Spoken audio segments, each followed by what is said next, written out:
আসসালামু আলাইকুম। আশা করছি সবাই ভালো আছো। এইচএসসি 25 ব্যাচের জন্য আজকের ভিডিওটা। তোমাদের এখনো অ্যাডমিশন ফেজে প্রায় 1 মাস কিন্তু শেষের পথে, তাই না? প্রায় শেষের দিকে। তো যদি জিজ্ঞাসা করি পড়াশোনার কি অবস্থা?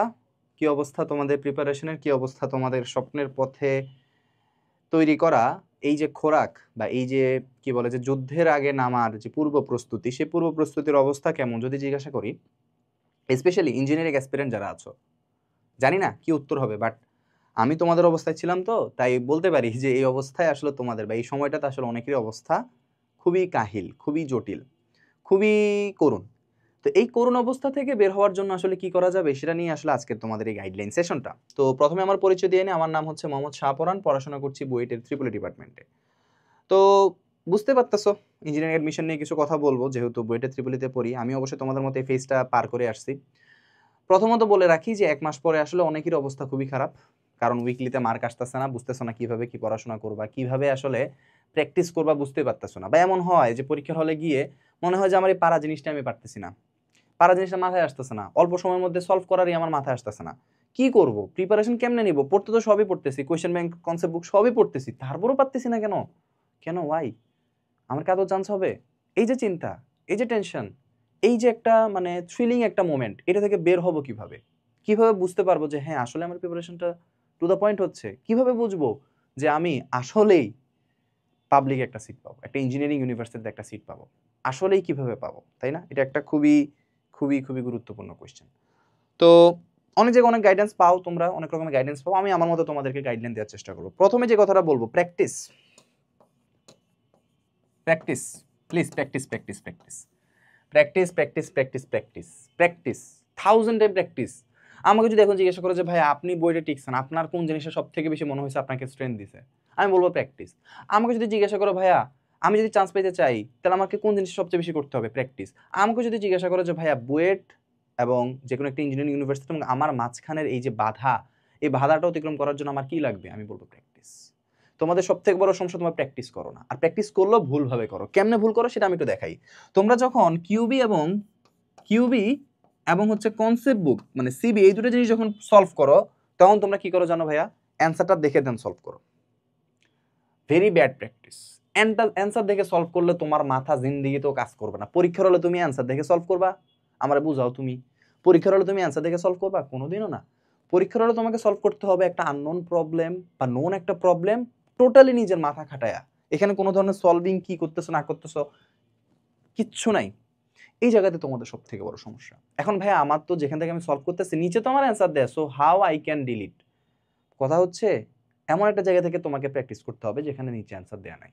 দ্যাট ইজ আমি বলবো মেইন বইটাকে তোমরা টপ প্রায়োরিটি দিবা। তোমাদের প্র্যাকটিসের মেইন জিনিসটা হচ্ছে কি বলতো? মেইন বই। তোমাদের মেইন বই, তোমাদের মেইন বইটাকে আগে টপ প্রায়োরিটি দাও। সেখানে পিছনে যত ম্যাথ আছে, ম্যাথের ক্ষেত্রে কেতাবউদ্দিন, ফিজিক্সের ক্ষেত্রে ইসাক, আর কেমিস্ট্রির ক্ষেত্রে হাজার ইসাক, যত ম্যাথ বক্সের মধ্যে আছে সবগুলো প্র্যাকটিস করো। তোমার হাতে আসতে হবে ভাই। অ্যাডমিশন টেস্টের সময় তোমার 80% কোশ্চেন তোমার বই থেকে, তোমার জানা সিলেবাস থেকে, তোমার পারা ম্যাথগুলো থাকবে। পরীক্ষার হলে দেখবা, বুঝবা যে আমি এটা পারি, বাট আমার মাথায় আসতেছে না, আমার কলম চলতেছে না। That's the most precious time. তোমার নিজেকে অসহায় মনে হবে, তোমার মনে হবে যে আমি শেষ, ফুললি বার্নড আউট। কেন? বিকজ তোমার প্র্যাকটিসের অভাব। প্র্যাকটিস জিনিসটা না করার কারণেই পারতেছো না। তুমি করো কি, উইকলি ধরো 1 সপ্তাহ পরে তুমি প্রত্যেকটা চ্যাপ্টারের পিছনে কি করতে যাও, তুমি প্রত্যেকটা চ্যাপ্টারের বলে যে কোশ্চেন ব্যাংক প্র্যাকটিস বইগুলো সলভ করতে করতে তুমি প্রশ্ন উত্তর দেখে দেখে দেখে দেখে দেখে সলভ করতেছো। পরীক্ষার হলে তোমার উত্তর দেওয়া থাকে, কেমনে পারবা তুমি আমারে বুঝাও। সো তোমাদের মাথায় রাখতে হবে যে মেইন বুক থেকে আগে সলভ করো উইদাউট শোয়িং বা উইদাউট সিইং দ্য অ্যান্সার। আর এমন জায়গা থেকে প্র্যাকটিস করো যেখানে কোনো ধরনের কোশ্চেন অ্যান্সার দেওয়া নাই। এটা হচ্ছে প্রথম প্রায়োরিটি। দ্বিতীয় কথা ভাইয়া, আচ্ছা প্র্যাকটিস নয় বুঝলাম, আমার যদি কনসেপ্টে ঘাটতি থাকে আমি কি করব? আমি কি ঘন্টার পর ঘন্টা লাইভ ক্লাস করব? আমার কি এখন লাইভ ক্লাস করাটা খুবই জরুরি? আমার কি ক্লাসের প্রতি বেশি গুরুত্ব দেওয়া উচিত? কি করব আমি ক্লাস নিয়ে? প্রথম কথা, তোমার অসুস্থতা যেমন ওষুধ তোমাকে সেভাবে নিতে হবে। তুমি যদি আমাকে বলো যে ভাই আমি জ্বরে আক্রান্ত, আমি তোমাকে নাপা দিব। তুমি যদি বলো যে আমার গায়ে গা চাবানো, প্রচুর ব্যথা, আমি প্রচুর লড়তে পারতেছি না, আমি তোমাকে অ্যান্টিবায়োটিক দিব। তুমি যদি আমাকে বলো যে আমার পেট খারাপ, আমি তোমাকে ফিলমেট অথবা প্লাজিল দিব। আমি কি তোমাকে নাফা দিব তখন? নো। তোমার অবস্থা অনুযায়ী তোমাকে ব্যবস্থা নিতে হবে। তোমাকে বুঝতে হবে তোমার কনসেপ্ট কতটুকু ক্লিয়ার। যদি তোমার কনসেপ্ট ক্লিয়ার থাকে তাহলে আমি বলবো কিক আউট এনি ক্লাস। কোনো ক্লাস দরকার নেই, জাস্ট প্র্যাকটিস করবে, এক্সাম দেবে, প্র্যাকটিস করবে, এক্সাম দিবা। হ্যাঁ, যদি তোমার মনে হয় যে আমি কনসেপ্টটা কালকে রিভিল করবো, এই জন্য এই কথা মাথায় রেখে আসলে এই যে আমাদের হালকোর engineering admission 2025 plus varsity biology, যারা ভার্সিটিতেও কোপ দিতে চাচ্ছ, মনে মনে কোপ দিতে চাচ্ছ যে না ভার্সিটিতেও কোপায় আসবো, তাদের জন্য তো বায়োলজি লাগবে। সো সেই জন্য আমাদের এই কোর্স ফিচার্সগুলো তোমাদের সাথে আমরা অ্যাড করছি হালকোর ইঞ্জিনিয়ারিং অ্যাডমিশন 25। নামগুলো দেখতে পাচ্ছ, চেহারা সুন্দর, সবাই চেনো, তকি ভাই, তুষার ভাই, জিপ্রান ভাই, শফিক ভাই, মনির ভাই, মিফতু ভাই, সিয়াম ভাই, প্রত্যেককে তোমরা চেনো। দে আর অল লেজেন্ড। চোখ বন্ধ করে তাদের ক্লাসগুলো করতে পারো। ক্লাস করতে যদি তোমার বেশি প্যারা হয়, তোমার যদি মনে হয় যে না আসলে আমার টাইম লস হচ্ছে, 2x স্পিডে ক্লাস দেখে নাও। যদি তোমার মনে হয় যে না আমি ক্লাস দেখে আসলে, তাহলে স্লাইড দেখে নাও। But the main fact is প্র্যাকটিসটা বেশি করে করতে হবে। তো তোমাদের ওই প্র্যাকটিসের জন্যই কি করা হয়েছে দেখো তো, আমাদের এই যে বুয়েট কিউএন ইঞ্জিনিয়ারিং আর বুয়েট সাজেশনের পিডিএফটা আমাদের সাথে থাকবে, আমাদের এমসিকিউ সলভিং ক্লাসও থাকবে, আইআইটির কোয়েশ্চেন ব্যাংক সলভিং ক্লাসও থাকবে, আর 10+ ভার্সিটি স্ট্যান্ডার্ড আমাদের বায়োলজি ক্লাসও থাকতেছে। যারা কোপাইতে চাও, বুঝতে পারছো, যারা কি করতে চাও বলো তো, কোপাইতে চাও। আরেকটা জিনিস হচ্ছে অ্যানালাইসিস।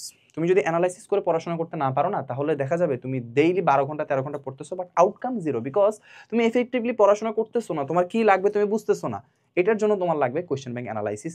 এইটার জন্য আমরা দিচ্ছি তোমাদেরকে কিউএন ইঞ্জিনিয়ারিং অ্যানালাইসিস মেগা বুকের পিডিএফ। সো অবশ্যই অবশ্যই অবশ্যই বলবো, যদি যদি যদি এগিয়ে থাকতে চাও, যদি চাও যে আসলেই আমার স্বপ্নের ক্যাম্পাসে একটা সিট আমি নিয়ে নিব, তাহলে আজকেই বলবো না যে হালকেনস্টাইনের এখানে জয়েন করো, আমি এটা কথা বলবো না। আমি বলবো যে যদি তোমার প্র্যাকটিসের ক্ষেত্রে এই জিনিসটা লাগে, একদম সোললি বলতেছি, এই জিনিসগুলো তুমি নিতে পারো, নিয়ে নিজের প্র্যাকটিসকে আরও উন্মুক্ত করতে পারো। বাট দ্য ফ্যাক্ট ইজ যে গাইডেন্সগুলো দিলাম সেগুলো অবশ্যই ফলো করতে হবে। তুমি কোর্স যেখান থেকে করো, it doesn't make any sense, but the fact is what will make you sense is your practice, your effort, your mindset. Clear everyone? So এই কথাগুলো একটু মাথায় রাখবা। আর একটা জিনিস অ্যাডমিশন টেস্টের ক্ষেত্রে মাথায় রাখতে হবে, ওভার ফ্যাসিনেটেড হওয়া যাবে না, নিজের এফোর্টগুলো দিয়ে যেতে হবে। আশেপাশের মানুষের দিকে তাকানো যাবে না, কে কি করতেছে, কতটুকু পড়তেছে, কে কোন আইআইটি যেই সলভ করতেছে, আইআইটি জঙ্গলপুরটা সলভ করতেছে নাকি এমআইটিটা সলভ করতেছে, it doesn't make any sense to you. তুমি যতটুকু পারো ততটুকুই যাতে তুমি পরীক্ষার হলে টু দ্য পয়েন্ট একদম লিখে দিয়ে আসতে পারো। যে তুমি আমাকে বলবা যে ভাই আমার এইচএসসি থেকে কোয়েশ্চেনগুলো আসছে, 35টা কোয়েশ্চেন আমার পারার কথা ছিল, 40টা কোয়েশ্চেন আমার পারার কথা ছিল, আমি দিয়ে আসছি, বইটা যেত বড় সার আসুক আমার এটা কাটতে পারবে না। এই মেন্টালিটি বা এই স্ট্রং প্র্যাকটিস বা এই স্ট্রং প্রিপারেশন যদি তুমি রাখো, all the best for your future. আমি যে কোনো চোখ বন্ধ করে বলতে পারি তোমার যে কোনো ভালো ভার্সিটি বা যে কোনো ভালো ইঞ্জিনিয়ারিং ইউনিভার্সিটি, আর সবচেয়ে বড় কথা বইটা তোমার চান্স হবে। Clear everyone? সো এই জিনিসগুলো আশা করছি মাথায় রাখবা। আর অবশ্যই হালকোর ইঞ্জিনিয়ারিং অ্যাডমিশন 25 টিচারগুলো দেখতে পাচ্ছ, অবশ্যই বুঝতে পারতেছো ক্লাসগুলো কতটুকু টপনচ হবে। সো এ পর্যন্তই আজকে রাখলাম। নেক্সট কোনো ভিডিওতে তোমাদের সাথে আবার দেখা হবে ইনশাআল্লাহ, আবার কোনো গাইডেন্স ভিডিওতে দেখা হবে। তোমরাও তোমাদের কোন কোন জায়গায় সমস্যা হচ্ছে, তোমরা প্রিপারেশন কোন কোন জায়গায় সমস্যা হচ্ছে, তোমাদের আমাদের হালকেনস্টাইন ইঞ্জিনিয়ারিং পেজে তোমরা কমেন্ট করতে পারো, আমার এই ভিডিও নিচে কমেন্ট করতে পারো, যে কোনো জায়গায় আমাদেরকে প্রশ্ন করতে পারো। We are all there for you throughout your admission phase. তো সে পর্যন্ত সবাই ভালো থেকো, সুস্থ থেকো। আসসালামু আলাইকুম।